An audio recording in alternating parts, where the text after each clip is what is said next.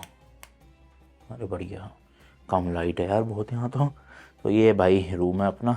एक बेड है यहाँ पे डबल, इधर टेबल वेबल लगे हुए हैं। ये शायद दूसरे रूम का दरवाज़ा कनेक्टेड होगा जो खुलेगा नहीं ऑब्वियसली। बाकी टेलीफोन वगैरह। रूम देखते हैं, स्ट्रीट व्यू है तो गाड़ी भी दिख जाएगी अपनी। नहीं भाई बैक व्यू है ये तो, खिड़की भी खुली छोड़ रखी है। बाकी इधर एक वार्डरोब है भाई, ठीक ठाक। फ्रिज लगा हुआ है, टीवी लगा हुआ है, एंड इधर है वॉशरूम। थोड़ा सा पुराना टाइप का होटल रूम है ये, बट ठीक है, साफ़ सुथरा है, काम चल जाएगा। मेरे को लगा था जॉर्डन ना सस्ता होगा होटल्स के मामले में, बट सस्ता है नहीं भाई। यहाँ पे भी होटल पर नाइट 3-3.5 हज़ार से कम में ढंग के हैं नहीं। और ये वाला मुझे पड़ा है भाई 7,200 रुपीज़ का फॉर 2 नाइट्स। तो वही 3600 रुपये लगा लो इंडिया के एक रात के।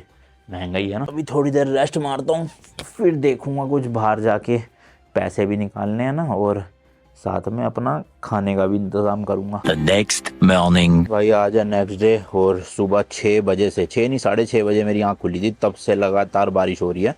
और सुबह तो बहुत तेज़ हो रही थी, अभी तो फिर भी काफ़ी हद तक स्लो हो गई है। देखो अभी फ़िलहाल दोपहर के 3 बज रहे हैं। पूरा दिन आज का वेस्ट हो गया, क्योंकि अमान सिटी का टूर करना था आज मुझे, बट बारिश की वजह से जा नहीं पाया, क्योंकि पैदल पैदल ही घूमना था भाई, बारिश में तो क्या ही घूमता। मैंने सोचा फिर छोड़ो, बट अब भूख लग रही थी तो इंडियन रेस्टोरेंट भी जाना था। एक्चुअल में कल मैं इतना थक गया था कि जैसे ही मैं होटल रूम के बेड पे लेटा, वहीं पे ही मेरे को नींद आ गई थी। तो ना तो मैं करेंसी निकालने लेकर गया, और ना ही मैं कुछ खाना खाने गया। तो अभी फ़िलहाल के लिए पहले पैसे निकलवाते जो ATM है पास में, और फिर चलते इंडियन रेस्टोरेंट। गाड़ी से ही जाना पड़ेगा, क्योंकि और तो कोई रास्ता है नहीं। और इन्होंने मेरी गाड़ी कहाँ खड़ी करी है, वो खड़ी है भाई गाड़ी। तो चलो अब बारिश में ही थोड़ा निकलना तो पड़ेगा ही, क्या कर सकते हैं। ATM तक ये रहा बस। ठंड बहुत हो गई है भाई एकदम से, कल इतनी लग रही थी बारिश की वजह से, अब तो बैंड ही बज गई। ये चल ही नहीं रहा क्या भाई, ये तो प्लीज़ वेट ऐसा कुछ आ रहा है। फिट यार, अब करेंसी कैसे निकालूं। और ये मेरा अब नियो ग्लोबल का कार्ड बचा है, FI वाला तो मैंने बताया ना कल ATM में ही छूट गया था। अब ये भी अगर छूट गया तो टेंशन हो जाएगी बहुत ज़्यादा, तो मैं रिस्क लेना नहीं चाहता। तो इंडियन रेस्टोरेंट चलते हैं यहाँ से, और वहीं पे ही देखता हूँ कोई ATM आसपास होगा तो निकलवा लूँगा। और इंडियन रेस्टोरेंट में तो कार्ड से पेमेंट हो ही जाएगी अपनी। एक इसका भाई ये रिमोट वाला बटन काम नहीं कर रहा, चाबी लगा के ओपन करनी पड़ रही है गाड़ी ना। अब खुल गई, चलो जी चलो, लेट्स गो। बारिश हो तो रही है बहुत, हल्की हल्की बूंदाबांदी। सुबह तो भाई साहब ऐसे गरज रहे थे बादल जैसे कि बॉम्बिंग हो रही हो, ऊपर से किसी ने बम फोड़ दी हो, इतनी तगड़े वो बादल गरजे है। चलो जी लेट्स गो, देखते हैं अमान में इंडियन रेस्टोरेंट। पंजाबी हट के नाम से है, अराउंड 9.3 किलोमीटर दिखा रहा है अपने होटल से। तो कोई नहीं, चलो एक ड्राइव भी हो जाएगी। चलते हैं जल्दी जल्दी होटल पहुंचते हैं। बाकी अमान सिटी का जो टूर है ना, वो तो मैं आपको फिर कल दूंगा, मतलब मेरे को एक दिन और यहाँ पे एक्स्ट्रा करना पड़ेगा। तो नेक्स्ट व्लॉग में आप देखना फुल। अभी के लिए मैं सिटी नहीं दिखा रहा, बस ये जो छोटे मोटे काम है वो निपटाने। और हाँ, मेरे को हेयर कट भी करवाना है भाई, और साथ में बियर ट्रिम भी करवानी है, काफ़ी बढ़ चुकी है क्योंकि। तो ये काम भी आज ही हो जाएगा, कल से फिर मैं एक्सप्लोर कर सकता हूँ सिटी पूरी। चलो जी चलो लेट्स गो, मिलता हूँ आपसे सीधा इंडियन रेस्टोरेंट में। जनरली भाई जनवरी फरवरी में बारिश होनी तो नहीं चाहिए, पता नहीं अचानक से क्यों हो गई, क्योंकि पिछले जितने भी मैं देश गया हूँ कहीं पे भी बारिश का नामो निशान नहीं था। और यहाँ तो भाई आधे ज़्यादा रेगिस्तान है, फिर भी इतनी तगड़ी बारिश हुई है। नीचे ही रखना है अपने आप को। सुबह से नहाया भी नहीं, पता नहीं मेरे बाथरूम में पानी नहीं आ रहा, मतलब पानी आ रहा है लेकिन आग की तरह उबलता हुआ पानी आ रहा है, सिर्फ गीज़र वाला। जब टूटी को मैं लेफ्ट साइड में ठंडे के राइट साइड में ठंडे के लिए करता हूँ तो ठंडा पानी नहीं आ रहा, सिर्फ गर्म ही आ रहा है। तो उसको तो भाई टच भी नहीं करा जा रहा, इतना आग की तरह उबल रहा है वो पानी। तो इसलिए मैं नहाया नहीं। फिर मैंने सोचा चलो हेयर कट करवाया था, फिर उसके बाद ही नहाऊंगा आके। तो अब हेयर कट करवाने के बाद बोलना पड़ेगा ज़रा होटल वालों को, भाई साहब ठीक करो, क्या चक्कर है ये पानी का, उबलता हुआ पानी आ रहा है, नॉर्मल पानी भी नहीं आ रहा ना ठंडा आ रहा है। तो अगर ठीक कर दिया तो फिर नहा लूँगा, वरना मैं तो सोच रहा हूँ कि सैलून ऐसे ही जाऊँ कि जहाँ पर हेयर वॉश भी हो जाए हाथों हाथ, क्योंकि बाल कटने के बाद छोटे छोटे बाल रह जाते हैं सर पे, और बिना हेयर वॉश के फिर दिक्कत रहती है भाई। यहाँ तो काफ़ी तगड़ी बारिश आ रही है, होटल के वहाँ तो बिल्कुल स्लो थी, यहाँ तो बहुत ही ज़्यादा तेज़ है और पानी भी काफ़ी भरा हुआ है। ये जो मेरी मिडिल ईस्ट की ट्रिप है ना भाई, इन सब कंट्रीज़ में से सबसे ज़्यादा एक्साइटेड मैं जॉर्डन के लिए ही था और हूँ भी, स्पेशली पेट्रा के लिए, क्योंकि 7 वंडर ऑफ द वर्ल्ड में एक वंडर यहाँ पे है जिसका नाम है पेट्रा सिटी। तो मैं ताजमहल जा चुका हूँ और पेट्रा भी अब मेरा हो जाएगा एक और इसलिए मैं एक्साइटेड था यहाँ के लिए। बट अब बारिश की वजह से मुझे लग रहा है कहीं प्लान पूरा पोपट ना हो जाए। लेट्स सी, देखते हैं भाई कितनी बारिश रहती है, क्या रहता है सिस्टम। बाकी वो जो पंजाबी तड़का रेस्टोरेंट है वो आ ही गया, यहीं कहीं दिखा रहा है बस आसपास। गड्ढे बहुत हैं यहाँ, कहीं नीचे दिखा रहा है यार रेस्टोरेंट, इधर ही कहीं लेफ्ट में। चलो यहाँ लग रहा है पार्किंग तो मिल जाएगी भाई अपने को ना आराम से, बस कोई गड्ढा ना खुला हुआ हो, कहीं गाड़ी सीधा गड्ढे में जाए। तो भाई यहाँ से एंट्री है मार्केट की जिसके अंदर इंडियन रेस्टोरेंट है और बिल्कुल जस्ट यहीं पे गाड़ी लगाई है। फटाफट से गेट खोल के सीधा अंदर भागूंगा। पर चक्कर ये है ना भाई, गाड़ी लॉक होती नहीं है, इस बटन से खड़े होके लॉक करनी पड़ेगी, तो भीगूंगा तो सही थोड़ा बहुत। भीग गया भाई, भीग गया भीग गया भीग गया, लॉक हो जा। चलो, how much? 2 GD. Card, by card. Visa. Okay okay. तो भाई पेड पार्किंग है यहाँ पे, तो मेरे को लगा फ्री होएगी, महंगी है पार्किंग। 2 GD तो बहुत ज़्यादा महंगी है, ऑलमोस्ट इंडिया के 220 रुपये हो गए। बताओ पार्किंग खाना खाने के लिए 250 रुपये की तो पार्किंग दे रहे हो। तो ये भाई एक क्लोज्ड मार्केट टाइप की बनी हुई है, यहाँ पे काफ़ी सारे रेस्टोरेंट है अलग अलग कंट्री के। ये इटालियन हो गया, पास्ता वगैरह मिल रहा है, इधर देखो बर्गर वगैरह है। अपने को ढूंढना है पंजाबी हट, उसमें मिलेगा इंडियन खाना। लो भाई मिल गया, ये रहा पंजाबी हट। चलो जी खाते हैं। तो भाई जी ये मेन्यू है, वेज की तो आइटम बहुत कम है। पनीर टिक्का जैसे कि 5 JD का है तो अराउंड 600 रुपये का इंडिया के, और इसके अलावा 1-2 सब्जी अभी मिल जाएगी। नॉन वेज में तो चिकन वगैरह है काफ़ी, बट वेजिटेरियन में इतने ऑप्शंस नहीं है। वेजिटेबल बिरयानी मिल रही है 3.75 JD की। बाकी आलू परांठा भी है इनके पास और नॉर्मल रोटी वगैरह भी है, तो मैंने आलू परांठा ही मंगवा लिया, वही खा लूँगा। बाकी टेस्ट देखते हैं कैसा होता है भाई यहाँ का। जस्ट मैंने अभी भाई गूगल पे चेक किया तो मैं गलत था भाई। एक्चुअल में जो जॉर्डन का रेनी सीज़न है ना, वो नवंबर से लेकर मार्च तक रहता है, यानी कि नवंबर से मार्च के बीच में सबसे ज़्यादा बारिश होती है यहाँ पे। अब मैं अपना इंडिया की तरह समझ बैठा भाई कि जून जुलाई में बारिश होती है, मई में जुलाई बारिश होती है, बट ऐसा नहीं है।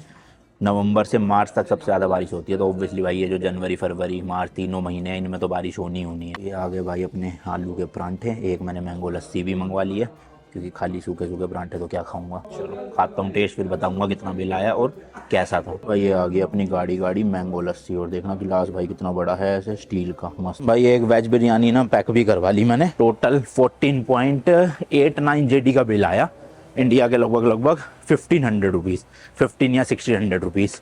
अभी एग्जैक्ट करेंसी जो कन्वर्जन है वो ATM में देख के बताता हूँ। Is there any ATM here? ATM